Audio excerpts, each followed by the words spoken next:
I have been bamboozled, suckered, fooled into writing about this particular northeastern English delicacy. Delicacy is in fact the wrong word. The Parmo is anything but delicate. Originally a breaded pork cutlet, often served with chicken instead these days, fried up crisp, then covered in bechamel sauce and cheddar cheese before being finished under a broiler, it's been estimated that a standard takeout order of Parmo and chips runs around 2,600 calories. And it is most certainly not a sandwich, despite a contingent of UK TikTokers who have vocally encouraged me to try it. According to most accounts of the dish's origin, a Greek-American named Nikos Harris, a U.S. Army cook, was wounded in France during World War II and brought back to England to recover.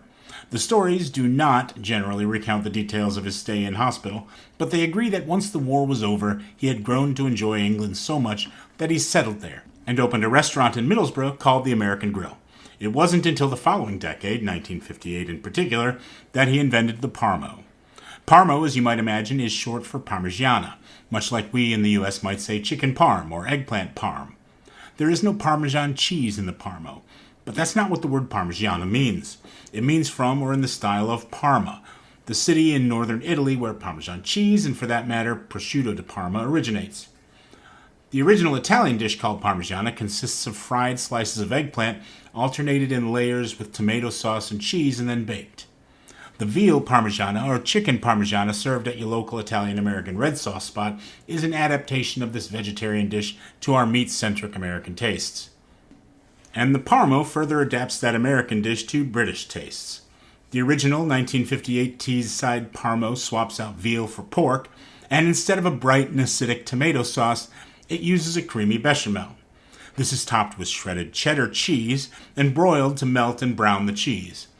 It's a hugely popular takeaway dish in Teaside, but until 2018 was not well known outside the area. Then came MasterChef. In an episode that aired March 8, 2018, contestant Anthony O'Shaughnessy prepared a slightly less unhealthy, somewhat fancier version of chicken parmo, serving the panko breaded breast on a bed of pickled red cabbage slaw with a not-so-chefy smear of beetroot ketchup plated next to it. As one of the judges put it, he could not have made it look less attractive on the plate if he'd tried. But the judges also raved about the dish, with one of them proclaiming chicken parmo the next big thing. Perhaps the dividing line between little-known takeout curiosity and national sensation is not so clear-cut, but in the past 6 years the Parmo has been spreading its reach across England.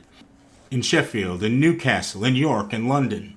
And somewhere along the way, some of those locations, in fact maybe a lot of them, started selling a Parmo Burger as well.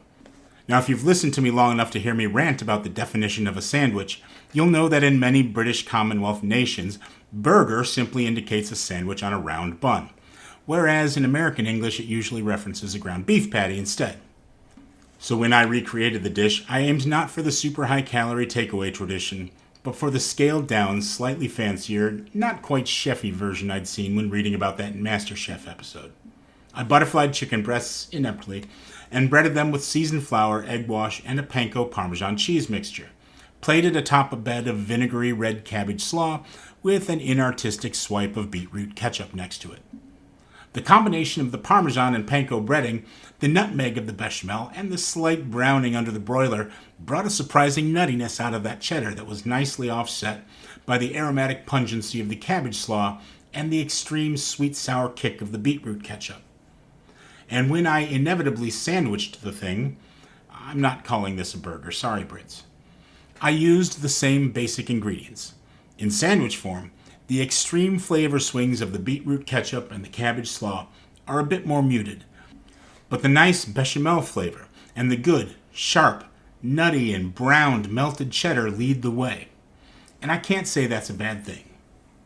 But as an aside to my British friends out there, look, next time you recommend me a sandwich, can you make sure that it actually is a sandwich?